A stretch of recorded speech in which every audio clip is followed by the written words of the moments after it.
Hello students. Now we are going to discuss 23rd January shift 1 question paper plus analysis. Let us just look at section wise breakup first.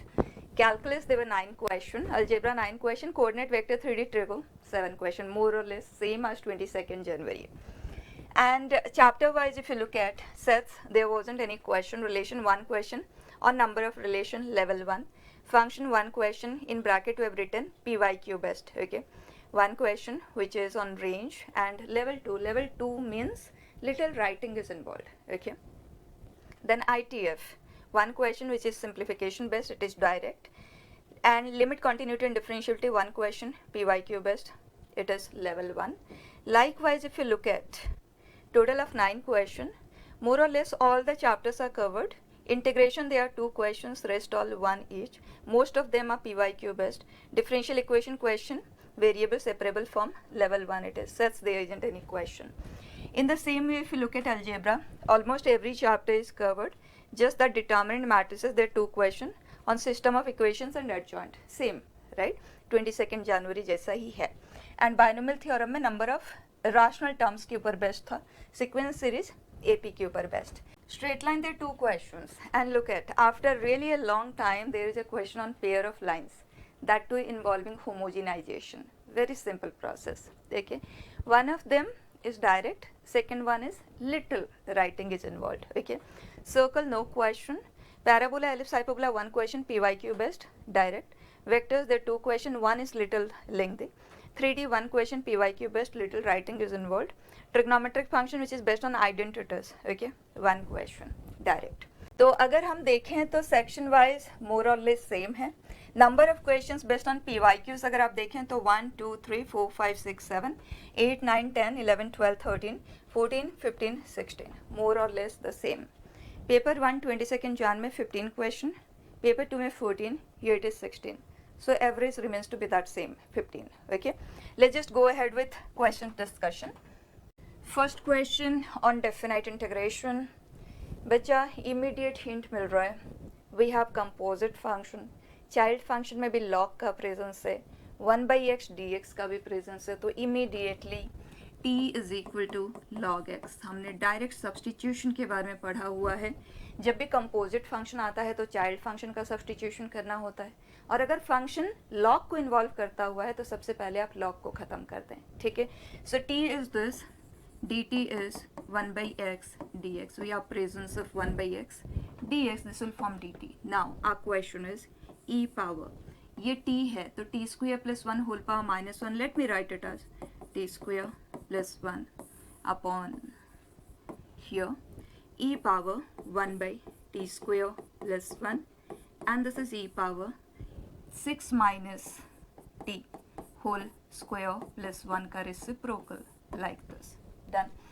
Now limits of integration, limit for the new variable e square, so it is 2, e power 4, so this is 4. Fine. Immediately you have exponential here and it is the same. यहाँ पे भी exponential है, use shift property. So a plus b minus t. So at this place बेटा we will generate 6 minus t का whole square plus 1 reciprocal, मतलब ये वाला term, right? This term will be created here, this term will be created here, and at this place t as 6 minus t, this will become t square plus 1. That means this term is created here, they are getting interchanged, right? So if I write down that term, we have 2 to 4 the same I, and it is e power 1/6 minus t square plus 1 dt, and denominator e power 1/6 minus t whole square plus 1. If you are able to see it directly, you need not write this step, save energy and time. So 2i on adding this 2. Denominators are same for both, numerator will get added up, right? And this plus this is exactly this, so they will cancel each other, we'll be left with 1 dt, and integral is t, limit 2 to 4. So that gives us 2, I is 1. Isn't it direct? Fine. Next.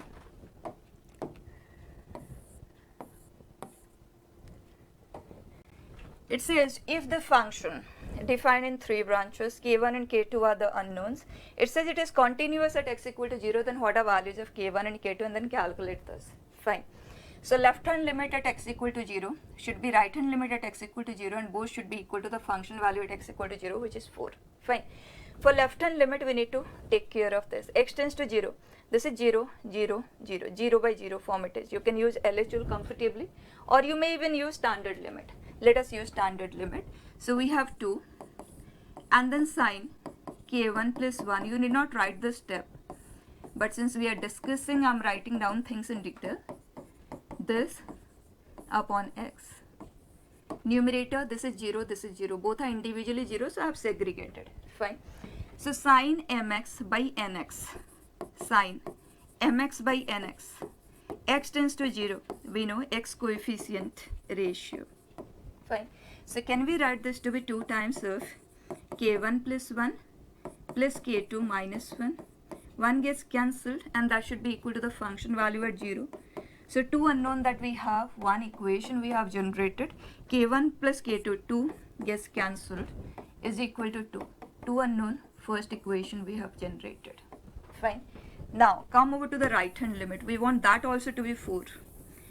Now for x tends to 0, 0, 0, 2 by 2, 1, log 1 is 0, 0 by 0 indeterminate form. You can use L'Hospital rule, you can even use standard limit. Let me use standard limit here. For that, log 1 plus x upon x. X tends to 0, we know we can write it to be 1, right? But if we have m, we have n, then x coefficient ratio, m by n it is. Fine. Using that, it's just that we require log 1 plus 0. 1 plus something which is approaching 0, right? So here we have 2. So can I write this to be, I'm dividing numerator and denominator both by 2, so that we are able to generate 1 here. So 1 plus K1 x by 2 upon 1 plus K2 x by 2, and log m by n is log m minus, fine, here, and x let us distribute with both, and this is 2 here. Perfect. Now x coefficient ratio is the answer for this part, which is K1 by 2, and here K2 by 2, 2 times, and that is 4. So K1 minus K2 for us is 4, and K1 plus K2 we have already got it to be 2. So on adding this 2 unknown, 2 equation, 2 K1 is coming out to be 6, K1 is 3. K1 is 3, let's put it here. So K2 is minus 1. 3 and minus 1 is this K1 square plus K2 square is what? Fine. Next beta.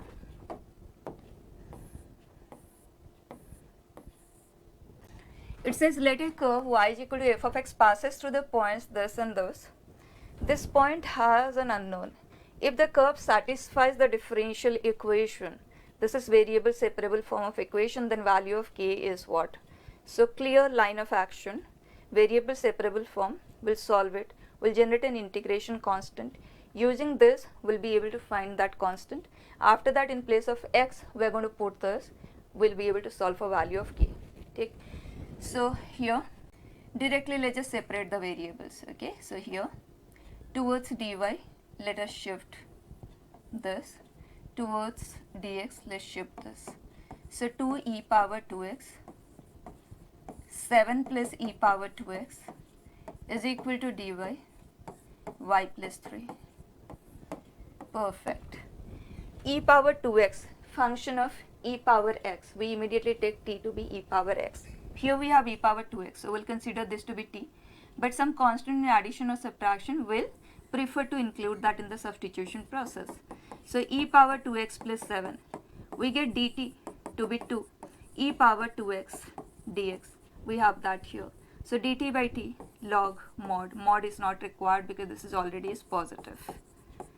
Perfect. And on the other side, direct log y plus 3 plus c. Fine. Let us solve for c now. For that, if x value is 0, then y is 5. X is 0, this is log 8, log of 8. And y is 5, so log 8.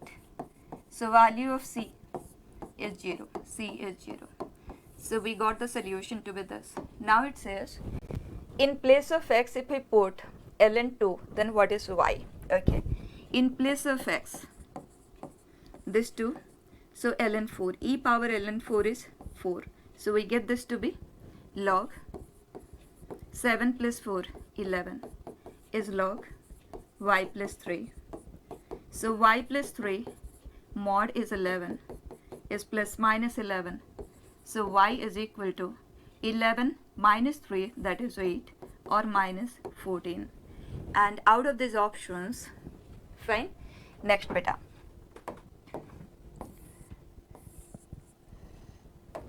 It says f of x is log x to the base e, g of x is this, then domain of f of g of x. The moment students look at such a complicated form of a function, they immediately tend to leave. But question is asking us to find domain. The more complicated a question looks, be very clear, they are only testing your patience. The question does not have much to do. Okay, so get involved, check it. You will not find much to do in that. Okay, so f of g of x, domain. Do not have to frame f of g of x. If you wish, you can do it, it is direct only, but you can do it otherwise also. F of g of x, first of all, for this to be defined, g of x must be defined, and g of x, outcome of g of x, must fit into the domain of f, and domain of f is log x, so x has to be greater than 0. So f of anything that you put, just make sure this has to be greater than 0. So f of g of x that we are considering, so g of x must be greater than 0. Fine. If you are not comfortable with it, do not bother. F of g of x is what? Log g of x. And for this to be defined, g of x must be greater than 0 straight away. Fine. Now g of x is this. So we need to factorize so that we can conclude about when is it greater than 0. Now how do we factorize? Denominator has a quadratic expression whose discriminant is negative. That simply means it cannot be factorized, and a is positive, discriminant is negative, that means that value is always is positive. So this is always is positive. That means if we want this to be positive, decision will be taken by this. Fine. Now we need to factorize it, and for this, it is not that first time you are getting such a question. We have got them earlier also, and we have already discussed them. To factorize, you just take care of your fourth degree. So even degree, just take care of these terms. So x power 4 plus 3x square plus 2 has factors as, right. Now take the odd degree terms. X square plus 1. So x square plus 1, and this is x square minus 2x plus 2. And we want it to be greater than 0. Perfect. This is always is positive. And this, once again, you look at discriminant is negative. Coefficient of x square is positive. This is always is positive. That means x be any real number, this will be always satisfying. So here the answer is fine. Next. It says one die has two faces marked 1, two faces marked 2, one face marked 3, and one face marked 4. Another die has one face marked 1, two faces marked 2, two faces marked 3, and one face marked 4. The probability of getting the sum of numbers to be 4 or 5 when both the dice are thrown together. Now, they are special dice. Die 1 has two faces 1, two faces 2, one face 3, one face 4. And die 2 has here one face 1, two faces 3, and one face 4. And we want probability of getting the sum of numbers to be 4 or 5. तो possibilities क्या हो सकती हैं? Die 1 के पास अगर 1 आता है तो 2 के पास we want the sum to be 4 or 5. In that case 1 plus 3 or 1 plus 4. So 3 or 4. And if it is a 2, then in that case it should be 2 or it should be 3. And in case of 3, it should be 1 or it should be 2. In case of 4, sum 4 नहीं बनाया जा सकता, 0 we don't have.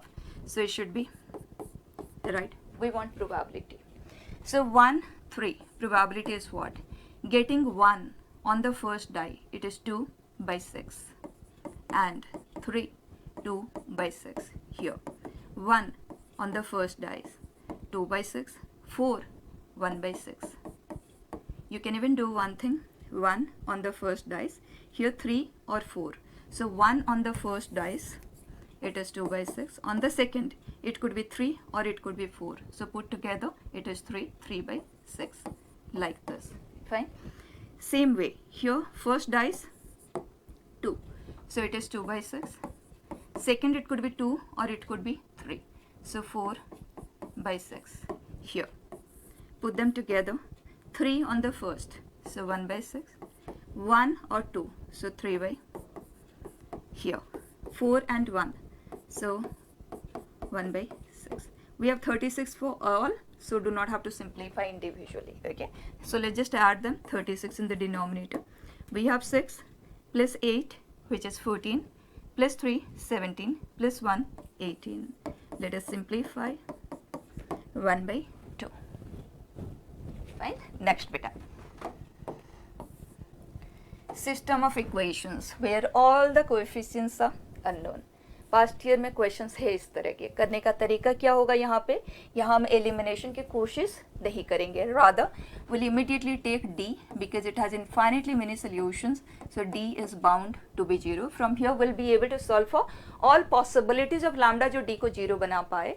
और जैसे ही हमें वो lambda के possibilities का पता चलता है तो हम एक एक वैल्यू को पुट करते हुए चेक कर सकते हैं इमीडिएटली कि उस लैम्डा के कॉरेस्पॉन्डिंग नो सोल्यूशन आ रहे हैं या इनफाइनेटली मेनी सॉल्यूशंस आ रहे हैं. ठीक है, करके देखते हैं. Here coefficients lambda -1, lambda -4, lambda -1, lambda -4, lambda +1, lambda +2, minus lambda -2.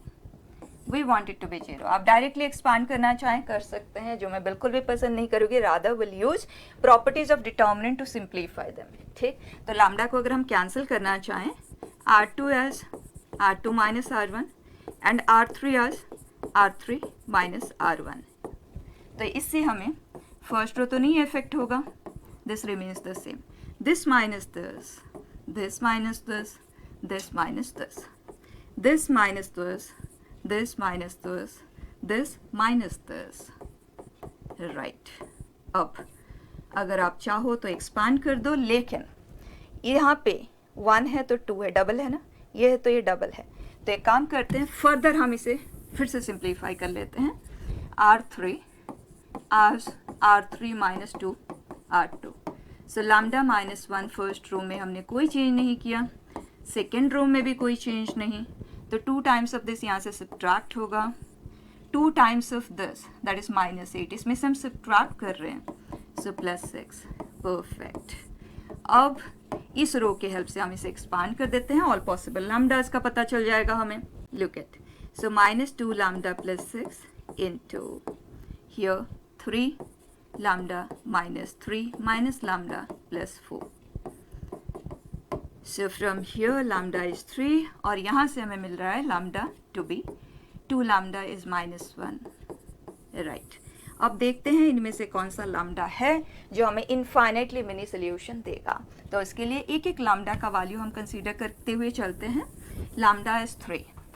जो सिस्टम ऑफ इक्वेशन हमें मिलेगा, lambda is 3 2x, lambda is 3, so 3z is 5, so this is 3x, lambda is 3, so this is 2y, and this is 4x, 3 that we are taking, so -5z. Done. y को eliminate कर लेते हैं इसके help से. Lambda की हमारे पास 2 possibilities है. अगर 3 इनफाइनाइटली मैंने सोल्यूशन नहीं देता है then will solve for lambda. ठीक है.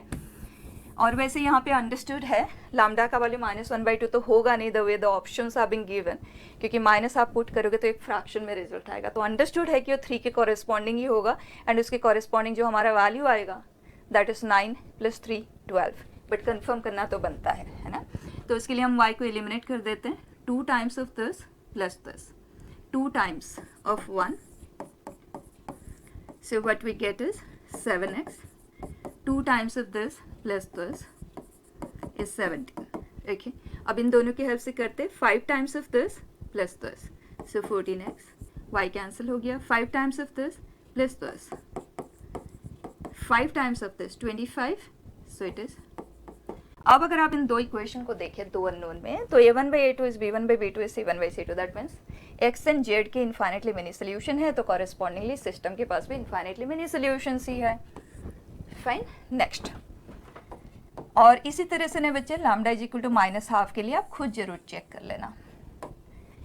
हियर इंटीग्रल दिस बिल्कुल स्टैंडर्ड इंटीग्रल है और बहुत बार पास्ट ईयर में रिपीट हुआ है. ठीक. तो इसे आंसर करने के लिए पहले तो आप फॉर्मेट ऑफ क्वेश्चन देख लो. एक linear expression power m, another linear expression power n, where m plus n is equal to 2. इस पैटर्न का डिस्कशन हो रहा है और इसके लिए we consider t to be either L1/L2 और L2/L1. दोनों से ही सेम एफर्ट से इक्वेशन सॉल्व हो जाते हैं. So here let us take x minus 11/x plus 15 to be t. अब हमें dt की जरूरत है. सो dt will be differentiate the numerator multiply with the denominator minus differentiate the denominator multiply with the numerator upon square of the denominator. Perfect.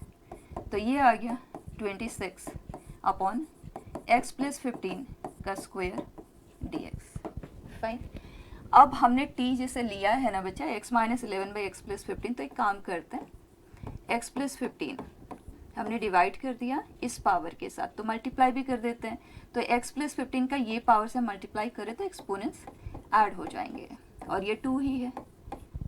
Correct. तो अब आप देखें ये चीज़ ये है. So can we write this to be dt/26. इसे हम बाहर रख देते हैं and this is t power 11/13 over. So ये है t पावर माइनस 11/13 dt 1/26.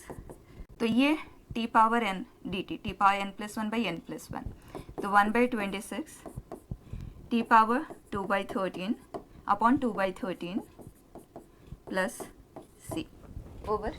अब ये कहता है कि if I of x is this, then I of 37 minus I of 24, if it is presented like this, then b and c के values क्या आएंगे. सबसे पहले तो हम इसे कन्वर्ट कर देते हैं in terms of x and t that we have considered, x minus 11 x plus 15 whole power 2/13. okay, ये I of x है. so I of 37 what is it. बच्चा दोनों में प्लस ही होगा तो वो तो कैंसिल ही हो जाएगा, उसको लिखने की ज़रूरत नहीं है. अब x के लिए पे 37 अगर हम पुट करते हैं, so it is 1/4 and 37 minus 11 that is 26 upon 37 plus 15 it is 52. Okay, whole power 2/13 then minus I 24, so 1/4 24 minus 11, so it is 13 and we have 24 plus 15 39 whole power 2/13 done. ये cancel हुआ तो 2, ये cancel हुआ तो 3. हमें इस तरह से प्रेजेंट करना है ना, तो हम 1/4 ओवरऑल कॉमन ले लेते हैं एंड हमें 1/13 पावर के साथ इसे प्रेजेंट करना है. तो हमारे पास 1/2 पावर 2/13 है ना, ये इस तरह से है 2/13, लेकिन हमें पावर 1/13 चाहिए.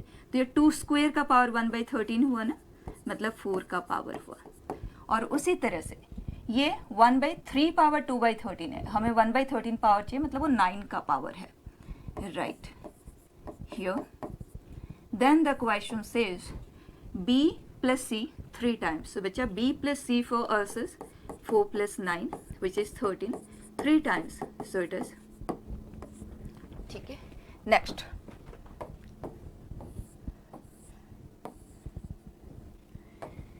It says let the position vectors of the vertices A, B and C of a tetrahedron ABCD be, these 3 points are being given, the altitude from the vertex D to the opposite face ABC meets the median line segment through A of the triangle ABC at point E if the length of AD is this. समझना होगा.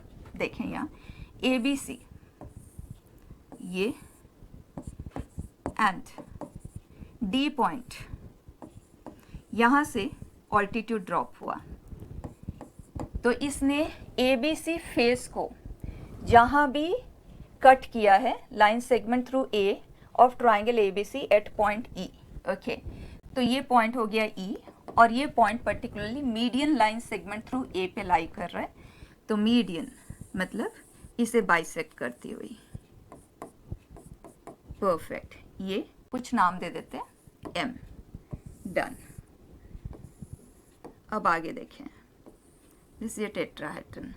Okay, now it says if length of AD here, AD is this and volume of tetrahedron is this, then position vector of E is what? Okay, एक बार अपने लिए एक map create करते हैं, ठीक है। यहाँ ट्राइंगल है, ये ऊपर पॉइंट है, ये ऑल्टीट्यूड ड्रॉप हुआ है, तो बच्चा ये एक राइट ट्राइंगल है। परफेक्ट है, राइट ट्राइंगल है ये, और ये इस टेट्राहेड्रन के लिए ऑल्टीट्यूड है, ठीक। और हमें वॉल्यूम गिवन है, ई को हमें सॉल्व करना है, तो पूरा एक मैप क्रिएट करते हैं पहले, किस किस तरह से हम मूव करेंगे। AD हमें गिवन है, ये राइट ट्राइंगल है, वॉल्यूम से हमें ऑल्टीट्यूड का पता चल जाएगा, तो वहाँ से ये मिल जाएगा, और हमारे पास ABC तीनों के कोऑर्डिनेट्स है, तो M के कोऑर्डिनेट्स भी है, तो ये पूरा लेंथ है हमारे पास, वहाँ से ये लेंथ का हमें पता चल रहा है, तो ये पता चल रहा है, तो सेक्शन फॉर्मूला से हम E के कोऑर्डिनेट्स तक पहुँच जाएंगे, ठीक है। थोड़ा सा काम है, बट ये नहीं है कि हम कर नहीं पाएंगे, ठीक है। कंप्लीट करते हैं। Volume of A tetrahedron is 1/3 of base area into the height, right, which it says 805/6√2। इसे हम कर देते हैं कैंसिल, तो वे लेफ्ट विथ दिस। अब बेस एरिया मतलब ABC ट्राइंगल का area, and H means DE, ठीक है। तो ABC ट्राइंगल का एरिया फाइंड कर लेते हैं। We have all the 3 vertices, 1 2 1 1 3 -2 and this is 2 1 -1। Area लेंगे, उसके लिए हम दो साइड वेक्टर क्रिएट कर लेते हैं, 0 -1 3। ये vector I am only writing down the components, okay, this minus this 1 -2 1। अब इस ट्राइंगल के एरिया के लिए हमें ये तो क्लियर है कि हाफ इन दोनों का क्रॉस प्रोडक्ट का मैग्नीट्यूड हमें चाहिए। तो बच्चा क्रॉस प्रोडक्ट का मैग्नीट्यूड अगर आप क्रॉस प्रोडक्ट लेके करना चाहें तो आप कर सकते हैं, और दूसरा तरीका आपके पास ये है कि A क्रॉस B का मैग्नीट्यूड अगर आपको चाहिए तो A² B² माइनस A.B को स्क्वायर करे और स्क्वायर रूट ले लें। ये तरीका भी है आपके पास, जो भी आपको सिंपल लगे आप कर सकते हैं उस तरह से। Let us do it by this, ठीक। तो यहाँ पे एक वेक्टर ये है, इसका मैग्नीट्यूड का स्क्वायर क्या है, 9 + 1 दैट इज 10। दूसरा वेक्टर यहाँ पे आ जाए, इसका मैग्नीट्यूड का स्क्वायर 4 + 1 + 1 6, माइनस दोनों का डॉट प्रोडक्ट ले रहे हैं, 0 + 2 + 3 5, 5 को स्क्वायर कर दें, डन। इसका हमें स्क्वायर रूट लेना होगा। दिस इज 60 -25 35 √35/2, ठीक। यहाँ पे आ जाएं, this is √35/2 into the height is equal to 805/2√2। 2 को भी हमने कर दिया कैंसिल। इसे हम फर्दर सिंप्लीफाई करेंगे क्योंकि हमें DE तो चाहिए। DE इज 805/2 into 35 70, ऐसे लिख देते हैं। अब यहाँ से हम 5 को कर देते हैं cancel, so we get 1, it is 30, so it is 6 1। 5 को हमने किया है cancel, so we are left with 14। 7 को भी कैंसिल करते हैं, so we get 2 and then 21 3, नीचे है 2। DE का लेंथ हमें मिल गया। अब इस राइट ट्राइंगल में आते हैं और AE को फाइंड कर लेते हैं। DE for us is DE. This is √23/2 and we have this 110 square root by 3. Okay, so AE square is equal to AD square 110/9 minus इसका square 23/2। यहाँ पे हम लेते हैं LCM, so we have 220 minus 23 into 9, so it is 720। Perfect। AE हमें चाहिए तो हम इसका स्क्वायर रूट लेंगे। Now this is 13/18 का स्क्वायर रूट। तो बस अब M को ले लेते हैं। M is BC का mid point. BC, here we have A, B and C। midpoint of BC we are taking, so it is 3/2 and 2 and minus 3/2. A point that we have 1 2 1. अब बचा AM का length क्या आ रहा है?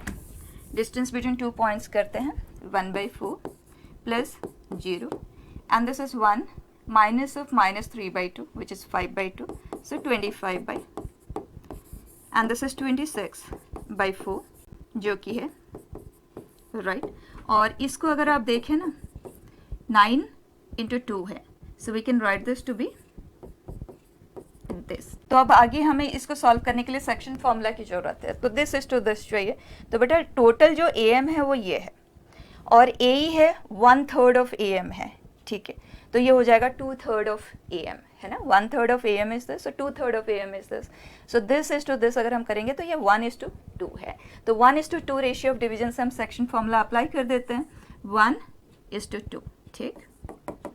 सो what do we get 1, so 3/2 plus 2/3, 1 into 2 2 and then this is 4/3 करेंगे, 2 लिख रहे हैं डायरेक्टली, ठीक, and this is minus 3/2 plus 2/3, simplify कर ले, this is 7/6 2 and here we have 1/6।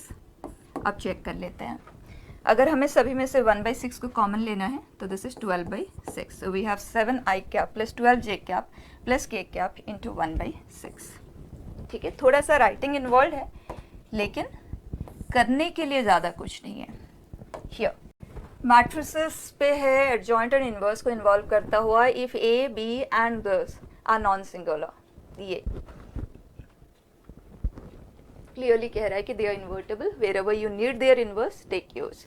Then inverse of this whole matrix is what, हमें इस पूरे का इनवर्स चाहिए और बचा 3 मैट्रिसेस का प्रोडक्ट का इनवर्स अगर हम लेते हैं तो reversal will happen, so B inverse first and एक मैट्रिक्स का inverse we get back the same matrix, simple properties that we have already studied and used them, so this is adjoint of B inverse and then A inverse।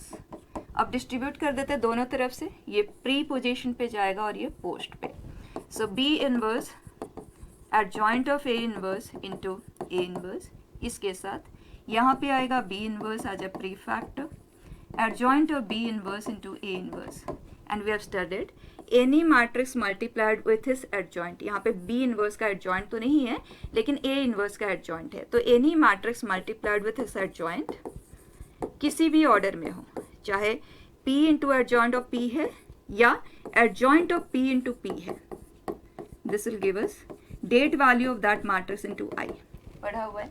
तो क्या इन दोनों को combine करके हम ये कह सकते हैं कि det value of A inverse जो कि 1/date A होता है into I, identity matrix multiplied with this matrix, perfect. अब यहाँ पे आ जाएं, एग्जैक्टली उसी तरह से ये हमें देगा det value of B inverse जो कि 1/date B है into I into this, check करें, we do not have any such option, लेकिन हमारे पास 2 एडजॉइंट के ऊपर बेस्ट है, तो immediately B inverse is adjoint of B by det B, so det A into det B को हम डेट ऑफ A भी लिख सकते हैं, and this is adjoint of A upon det A into det B, det AB। तो अब check कर ले डू वी हैव दिस, हाँ एलसीएम लेते हुए ये, ठीक है। Next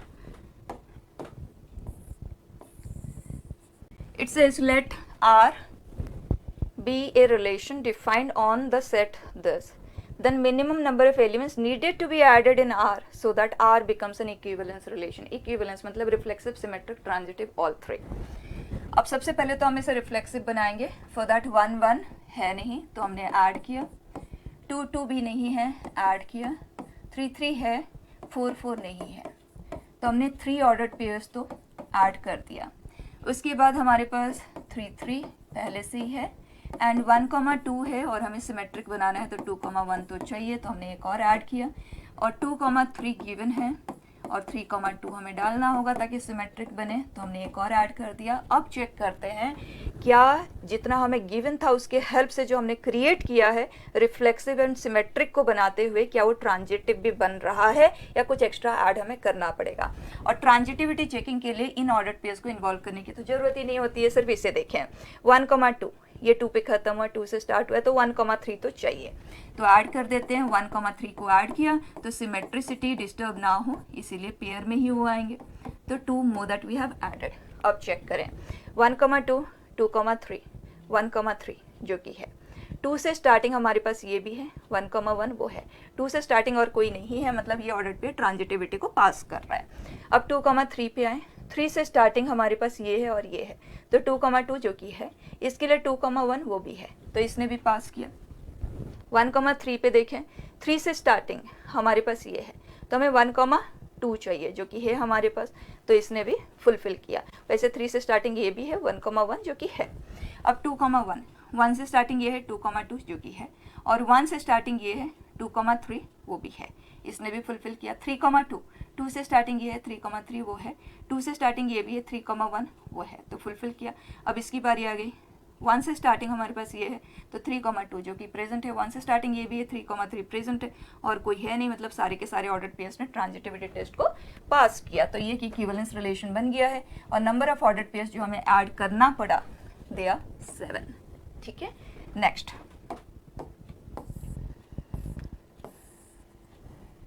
it says let the arc AC of a circle subtend a right angle at center O.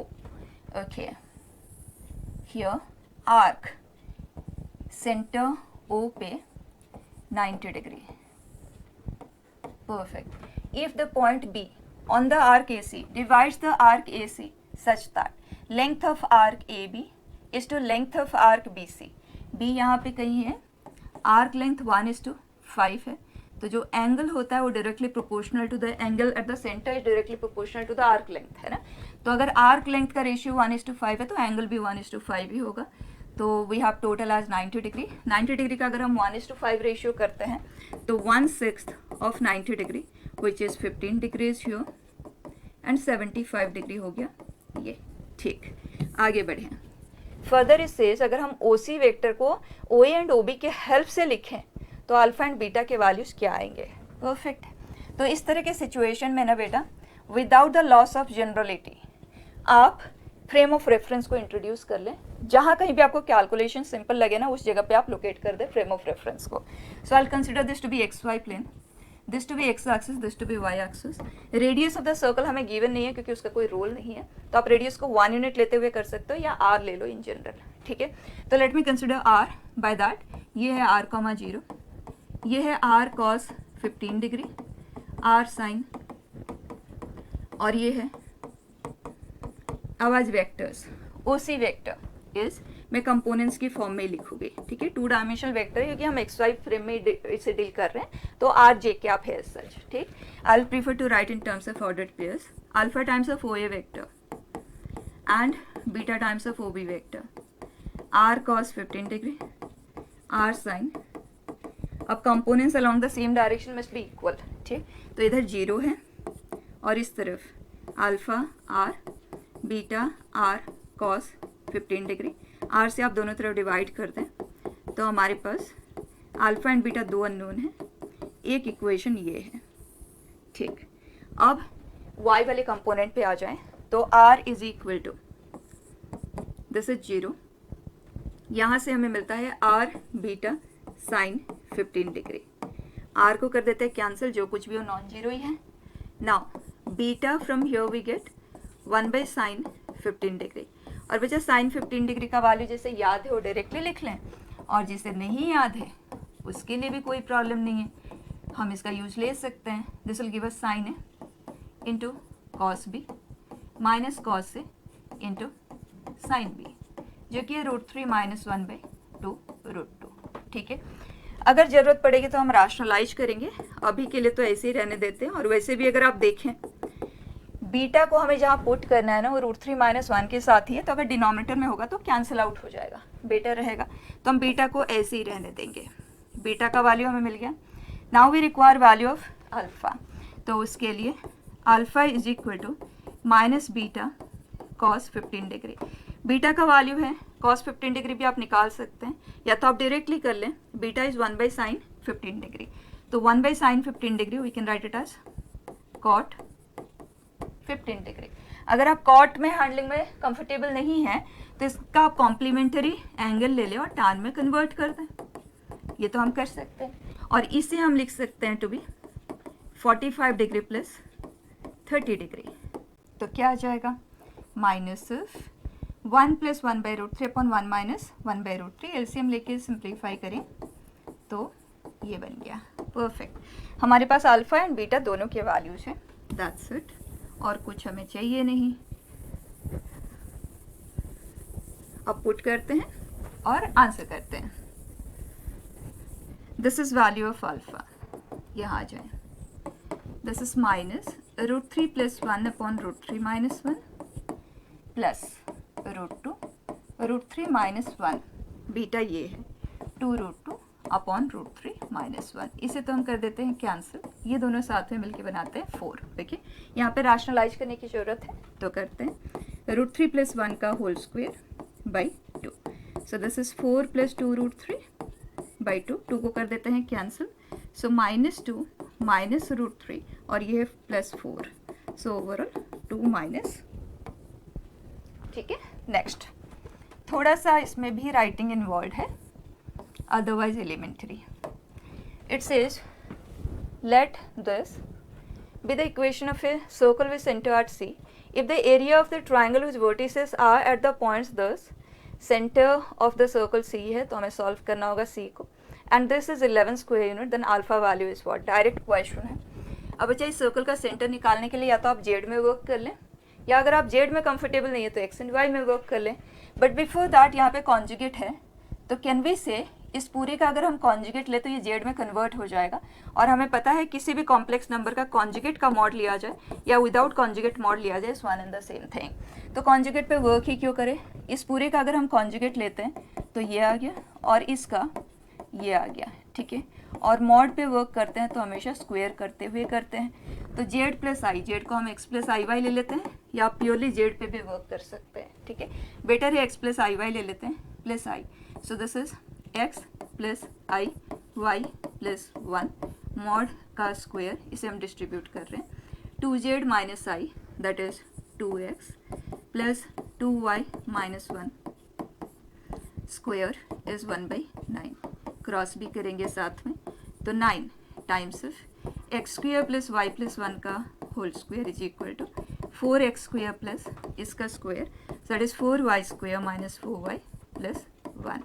अब 9x स्क्वायर है, 4x स्क्वायर है, एक तरफ शिफ्ट करेंगे तो 5x स्क्वायर है, इसे भी सिंप्लीफाई कर लें, 2y प्लस 1, तो 9y square 4y square 5y square हो गया, x वाला टर्म कहीं है नहीं, 9 इंटू 2 दैट इज 18 एंड ये इधर आया तो that comes out to be 22y and constant term 9 plus 1 8, perfect. अब इस सर्कल का हमें सेंटर चाहिए बच्चा, 5 से कर दिया डिवाइड एंड सेंटर इज 0, ठीक, दैट्स इट, यही हमें चाहिए। अब क्वेश्चन कहता है कि area of triangle is 11 square units and area is 1/2, 0 0 0 minus 11/5, और वैसे बच्चे ये दोनों पॉइंट आप देख सकते हैं, एक्स कोऑर्डिनेट 0 है, इसका मतलब वाई एक्सिस पे है, और ये पॉइंट का वाई कोऑर्डिनेट 0 है, दैट मीन्स एक्स एक्सिस पे है, तो बेटर है हाफ बेस इनटू हाइट से हम एरिया ले लेते हैं। So if you look at the situation, we have a point here, we have a point here and this distance is 11/5, और ये पॉइंट है अल्फा कॉमा 0, तो हाफ बेस इनटू हाइट से अगर हम देखें तो 11/5 into mod of alpha it is 11, सो 11 हुआ cancel, mod of alpha is 10, question ने कहा है अल्फा स्क्वायर, तो मॉड अल्फा को स्क्वायर करें या अल्फा को स्क्वायर करें, it is one and the same thing, ठीक है। Next it says if the line thus intersects the parabola at points A and B, then at the vertex of the parabola the line segment AB subtends an angle equal to, अब देखो, ये जो vertex of the parabola है वो origin पे है, इस line ने इस सेकेंड डिग्री कर्व को दो जगह पे इंटरसेक्ट किया है। वैसे ये अपवर्ड पैराबोला है, तो एग्जैक्ट ग्राफ अगर बनाना हो तो इस तरह से बनाएं। This line intersects it at 2 points and vertex is at origin. Question is asking you this angle. बहुत टाइम के बाद आया है होमोजिनाइजेशन कॉन्सेप्ट पे क्वेश्चन, ठीक है। किस तरह से किया जाता है, ये जो सेकेंड डिग्री कर्व है उसमें हम होमोजिनाइज करेंगे, डिग्री 2 है, डिग्री 1 है, इसकी हेल्प से, क्योंकि दोनों के points of intersection A and B है, तो इस इक्वेशन के हेल्प से हम हर जगह डिग्री 2 क्रिएट करेंगे, ठीक। And for that we require 1 from this. 12 is equal to 2y minus 3x। ये सब हमने डिस्कस किया हुआ है, तो हम डायरेक्टली ही लिखेंगे अभी। दिस इज 12, हम यहाँ पे पुट करते हैं माइनस 4y इंटू 1, ठीक है, ताकि डिग्री इंक्रीज हो जाए। हमने 1 को in terms of first degree terms लिखे हुए हैं। So 2y minus 3x by 12 is equal to 0। ये सिंप्लीफाई हुआ, 3 से हम पूरे इक्वेशन को मल्टीप्लाई कर देते हैं। So it is 2y square and this is 3xy। अब बच्चा सेकेंड डिग्री का इक्वेशन है, और हमें ये भी क्लियर है कि होमोजिनाइज करके जो हम इक्वेशन क्रिएट करते हो पेयर ऑफ लाइन की होती है, O A and O B pair of line की। तो अगर हमें ये एंगल का पता लगाना है, तो ये दो जो लाइन यहाँ पे है जो एक पेयर ऑफ लाइन है, उन दोनों के बीच का एंगल हमें चाहिए, और उसका डायरेक्ट फॉर्मूला हमारे पास है tan theta is 2 under root of H square minus A B upon A plus B. This is 2 times of H. क्या है बेटा, एक्स वाई का जो कोएफिशिएंट होता है 2h होता है, तो h इज 3/2, उसे हम स्क्वायर कर रहे हैं, so it is 9/4। a into B, B के पास माइनस साइन है तो प्लस हो गया। This is 9 into 2 18 upon a plus b that is 7। इसे हम करते हैं simplify, so it is 4 times 72 plus 9 that is 81, so 9 और ये हुआ 2 और ये है 7। सिंप्लीफाई कर लें 9/7, सो tan इनवर्सिव, ठीक। नेक्स्ट बेटा, होमोजिनाइजेशन इन्वॉल्व है तो थोड़ा सा रिलेटिवली एक राइटिंग का इन्वॉल्वमेंट आ जाता है, अदरवाइज बेसिक है, okay. Here if the first term of an AP is 3 and the sum of his first 4 terms is equal to 1/5 of the sum of the next 4 terms, then sum of the first 20 terms is equal to what? बच्चा AP का involvement है, AP और GP में क्या ही हमसे पूछा जा सकता है, एवरीथिंग वी नो।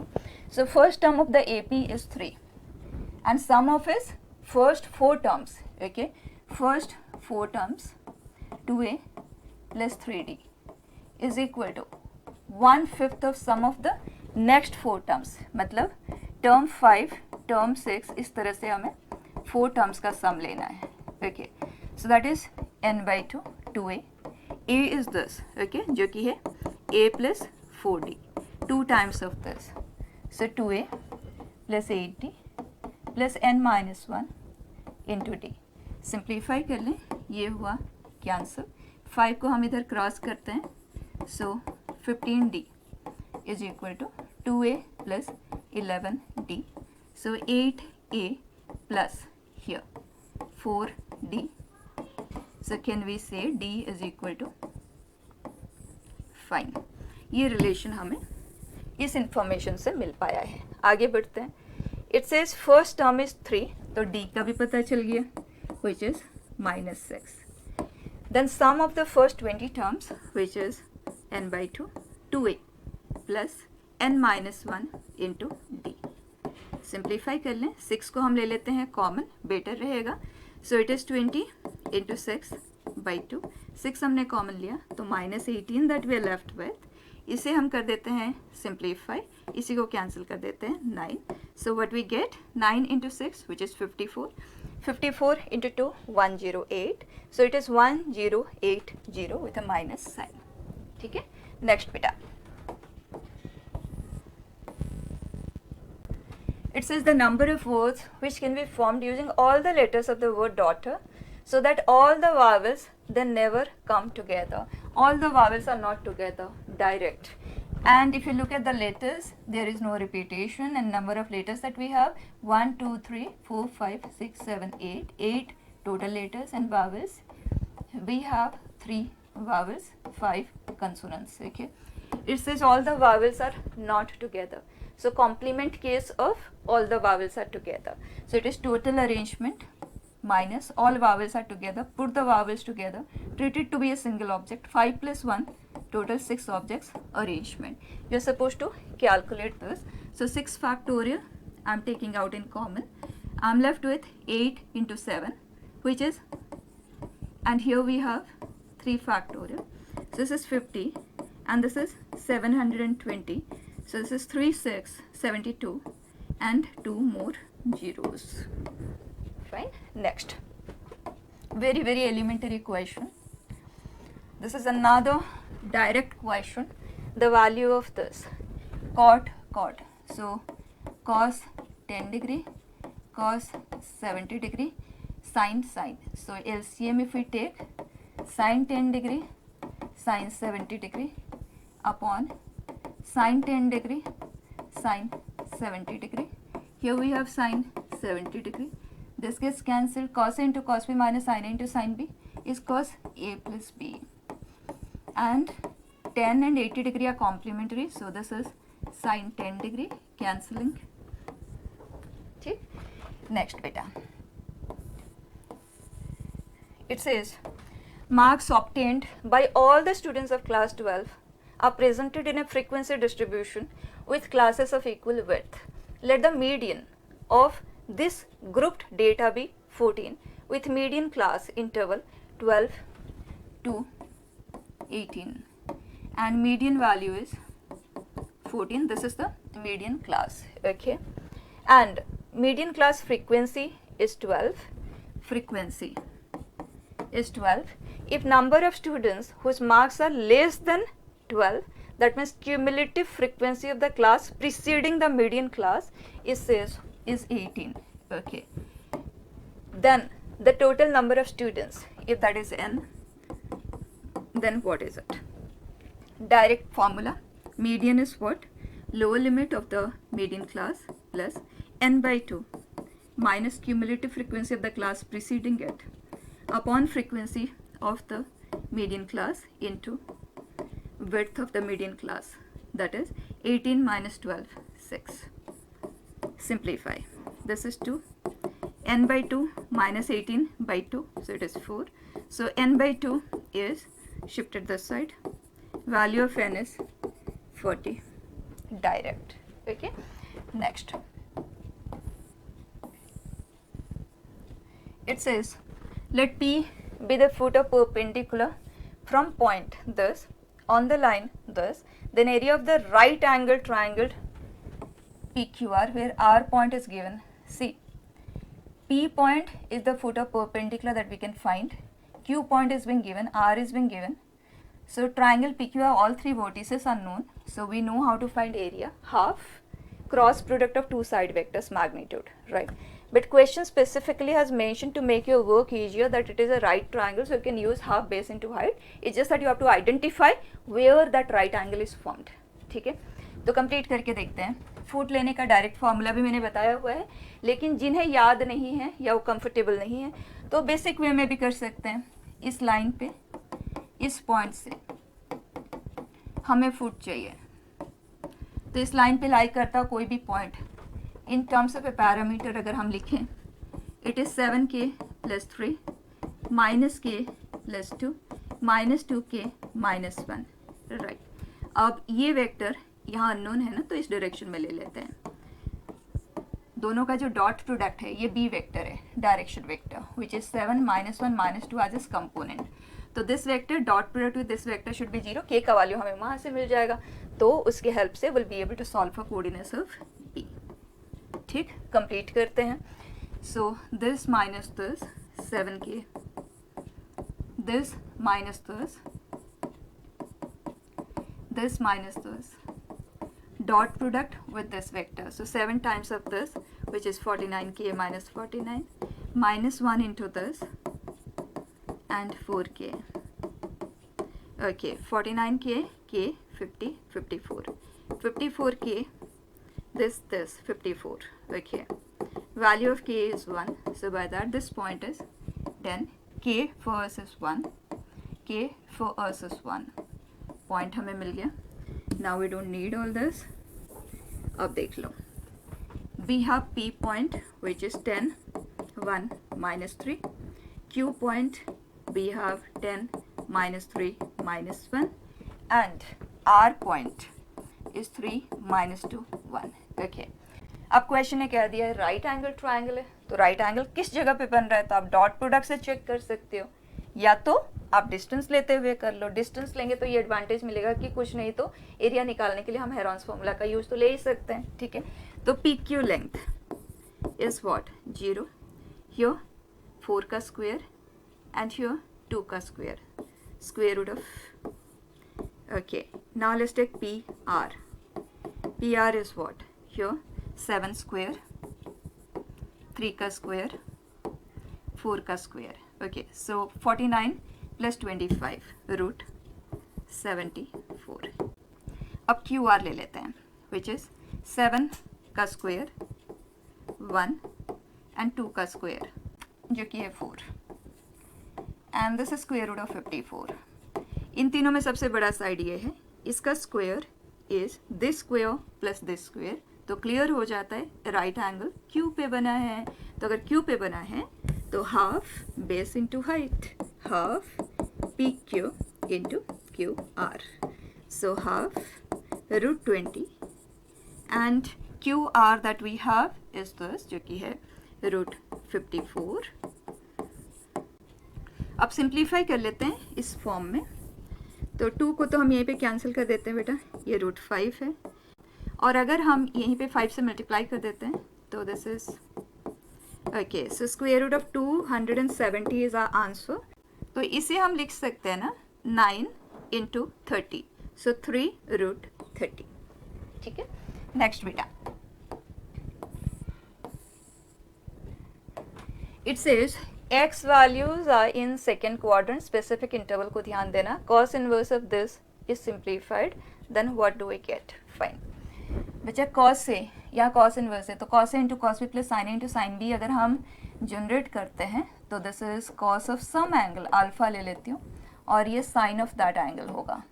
तो ये हुआ cos of x minus alpha cos inverse के साथ है. अब cos inverse of cos x तो नहीं होता, हमेशा हमें देखना होगा कि ये जो है अगर cos के प्रिंसिपल इंटरवल में लाई कर रहा है, मतलब 0 से पाई के इंटरवल में है, then yes we can write it to be x minus alpha. तो ये वैल्यू को हमें स्टडी करना जरूरी है. x for us they lie in this interval, and जो अल्फा है यहाँ पे देखो cos alpha for us is 12/13. ठीक, and we know sine and cos equal होते हैं एट 45 डिग्री. ठीक, ये है, but what we want is cos should exceed value of sin.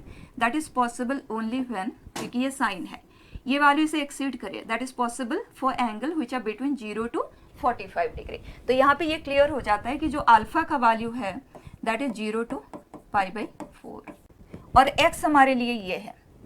तो अगर हम x माइनस अल्फा के रेंज की बात करें ना 0 से pi/4, वैसे तो ओपन इंटरवल है बट यू कैन कंसीडर. देखिए, तो x माइनस अल्फा का जो लोएस्ट पॉसिबिलिटी होगा, लोएस्ट में से मैक्सिमम को सब्ट्रैक्ट कर दो और मैक्सिमम में से लोएस्ट को सब्ट्रैक्ट कर दो, तो ये cos के प्रिंसिपल इंटरवल में लाई करता है, तो ये सिंप्लीफाई होकर x माइनस अल्फा ही बनेगा. और अल्फा को हमें tan इनवर्स के फॉर्म में प्रेजेंट करना है, तो sin अल्फा ये है, cos अल्फा ये है, तो tan अल्फा 5/12 है, तो alpha is tan inverse of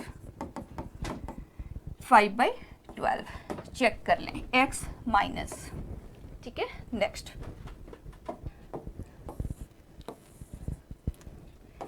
it says if the equation this has equal roots. बच्चा sum of coefficients unknown coefficients के ऊपर बेस्ट है, साइक्लिक कोएफिशिएंट्स है, इमीडिएटली जो सम ऑफ कोएफिशिएंट्स है वो 0 है, तो 1 is a root, equal root है तो 1 is the second root also. तो प्रोडक्ट ऑफ रूट्स अगर आप देखें तो ये है, एंड दोनों रूट 1 एंड 1 है, तो प्रोडक्ट ऑफ रूट्स 1 है. क्रॉस कर दें तो AB minus AC is equal to AC minus BC 2AC. इसे इधर शिफ्ट कर रहे हैं ना बेटा, तो B कॉमन आ जाएगा A प्लस C. हमारे पास B का वैल्यू है 36/5, A प्लस C का भी वैल्यू है. डन, इसे हम करते हैं सिंप्लीफाई, तो 2AC for us is 36 into 3, it is 108. तो इसे तो हम ऐसे ही रहने देते हैं. आगे देखें, it says a square plus c square का वैल्यू बताएं. बच्चे हमारे पास a प्लस सी का वैल्यू है, ए सी का वैल्यू है, तो आइडेंटिटीज यूज करेंगे. हमें ए एंड सी को सॉल्व करने की तो ज़रूरत नहीं है. This is a plus c whole square minus 2ac. 2ac का वैल्यू आज इट इज हम यूज करेंगे. a प्लस सी 15 है तो 225 माइनस 108 जो कि है 117. सिंपल. ठीक है. Next,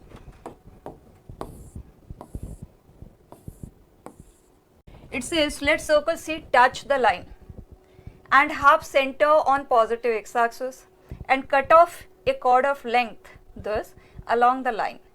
Let H be the hyperbola where alpha and beta are unknown, whose one of the foci is the center of the circle, length of transverse axis the diameter. That means we require everything related to circle. Okay, circle center and radius. For that, it says the center lies on positive x-axis, so let the center be h comma 0, and then it touches this line, so length of perpendicular dropped from this point onto this line should be its radius. Okay, so from h comma 0, that is h plus 1 mod, but h is positive, so mod is not required. Upon under root of a square plus b square, that should be r. Two unknown, h and r, first equation. Second, length of chord, okay, on this line made by the circle is this. So which length of chord is what? Is twice of under root of r square minus length of perpendicular drop from center onto that line, right? This it says 4 by root 13. Let us simplify this and square. So 13 r square minus p square is equal to 4. Okay, and r we have taken it to be small r, so 13 r square minus length of perpendicular dropped from h comma 0 onto this line, which is 3x minus 2y plus 1 equal to 0. So p is 3h plus 1. This is positive, mod is not required, and then 9 plus 4, which is square root of 13. Okay, so here it is 3h plus 1 square by 13 is equal to 4. 13 r square minus 3h plus 1 square is equal to 4. Two unknown, two equations that we have, and we need both r and h. अब यहाँ पे हम put कर देते हैं in place of r this value, so we get 13 h square plus 2h plus 1 by 2 minus 9h square plus 6h plus 1. थोड़ा सा writing involve है. Okay, 2 let us multiply. LCM लेके कोई टाइम वेस्ट करने की जरूरत नहीं. 2 से हम दोनों तरफ मल्टीप्लाई कर देते हैं.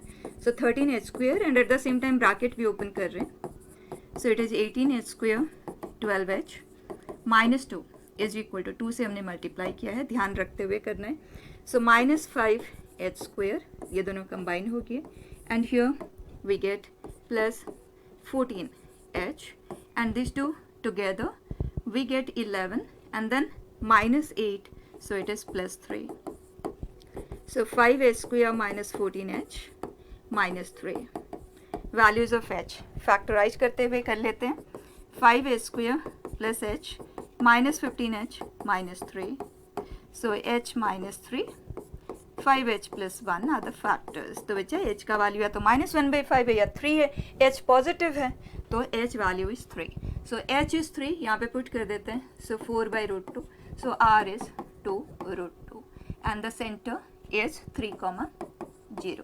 सर्कल के बारे में कंप्लीट इंफॉर्मेशन हमें मिल चुका है. अब आगे बढ़ जाते हैं. Further it says hyperbola, which is this, whose one of the foci is the center of the circle. This is a focus, and center of the hyperbola is origin, and it is a horizontal hyperbola. ठीक है, from the equation it is clear.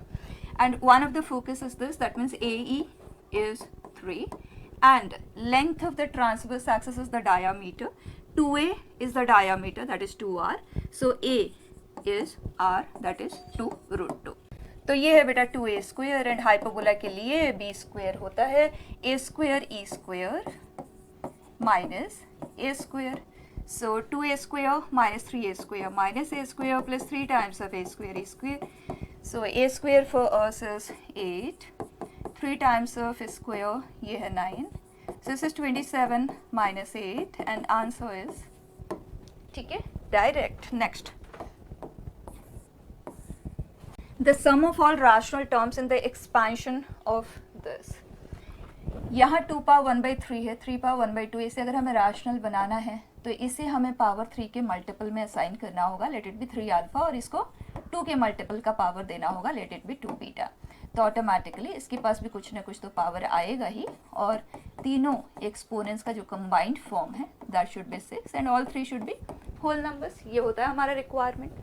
और यहाँ से जो term create होगा, general term, that is 6 factorial upon individual जो exponents आप assign करते हैं 2 beta gamma into 1 power gamma which is 1, this power 3 alpha, तो 3 तो हो जाएगा cancel, 2 power alpha, so 3 power beta. ये इसका जनरल टर्म है. तो सबसे पहले हमें अल्फा बीटा एंड गामा के कॉम्बिनेशन को ध्यान देना होगा, वर्क करना होगा उस पर. उसके बाद यहाँ पे पुट करते हुए सम अप करेंगे, will be able to find the summation. ठीक है, तो अल्फा बीटा गामा के कॉम्बिनेशन के लिए let us just take alpha equal to 0. एक एक केस लेंगे. तो 2 बीटा प्लस गामा हमें 6 चाहिए. तो अगर हम बीटा को 0 लेते हैं, gamma will be 6 and be very clear, 6 को क्रॉस नहीं करना चाहिए. टोटल एक्सपोनेंट 6 है, और वैसे भी हम होल नंबर का ध्यान रख रहे हैं तो 6 को तो क्रॉस करेगा नहीं. अगर हम 1 लेते हैं then in that case this is 4. इसे 2 लेंगे तो ये है 2, और इसे 3 लेंगे तो ये है 0. इसका मतलब हमारे पास अल्फा बीटा गामा के लिए जो पॉसिबिलिटीज मिल पाए हैं वो ये हैं. ठीक है, अब लेते हैं अल्फा एज 1. अल्फा को अगर हम 1 लेते हैं तो 2 बीटा प्लस गामा हमें 3 चाहिए. This is 1. बीटा अगर 0 है तो गामा 3 है. बीटा अगर 1 है तो गामा 1 है. एंड बीटा अगर हम 2 लेते हैं तो गामा नेगेटिव आ जाता है, तो वो हमें नहीं कंसिडर करना है. लास्ट, अगर हम अल्फा को 2 लेते हैं तो बीटा एंड गामा दोनों 0. ठीक, तो बच्चा ये हमारे पास possible combination of alpha beta and gamma है. यहाँ पे पुट करते जाएंगे एक एक सेट ऑफ वैल्यूज को and sum them up, that's it. खुद कर लेंगे. Next, it says if the area of the larger portion bounded between the curves this and this is this, then b plus c is what? बच्चा circle है, centre at origin, radius is 5 units, और ये mod x के graph को 1 unit rightward shift कर दिया. And we want area of the larger portion, ये चाहिए. तो एक काम करेंगे, हम स्मॉलर पोर्शन को कैलकुलेट करेंगे. And total area of the circle है पाई आर स्क्वेयर, 25 पाई. उसमें से स्मॉलर पोर्शन को हम सब्ट्रैक्ट कर देंगे तो लार्जर पोर्शन का एरिया हमें मिल जाएगा, बेटर रहेगा.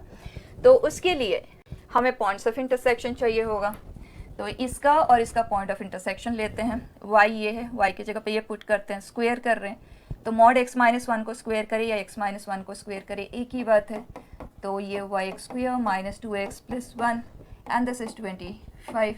तो 2x square minus 2x minus 24. So x square minus x minus 12. So x minus 4 into x plus 3 is 0. x की वैल्यूज है -3 and 4.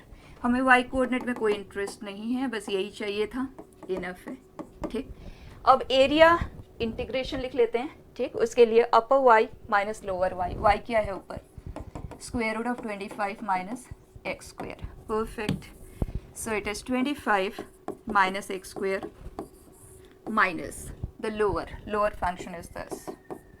Okay, इसका इंटीग्रेशन, लिमिट ऑफ इंटीग्रेशन है -3 to 4. अब एक काम करते हैं ना, इसे सिंप्लीफाई नहीं करेंगे, रादर हम इसे सेपरेट कर देते हैं. 25 minus x square integral -3 to 4 and ये x minus 1 mod D x -3 to 4.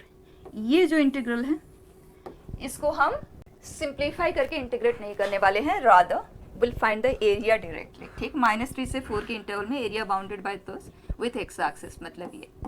तो area of this triangle plus area of this triangle, और बच्चा इसका स्लोप 1 है तो ये 45 है, तो ये 45 90 राइट आइसोसेलेस ट्रायंगल है, ये 1 है, ये 4 है, तो ये 3 है, तो ये भी 3 होगा, तो इसका एरिया आया हाफ बेस इंटू हाइट।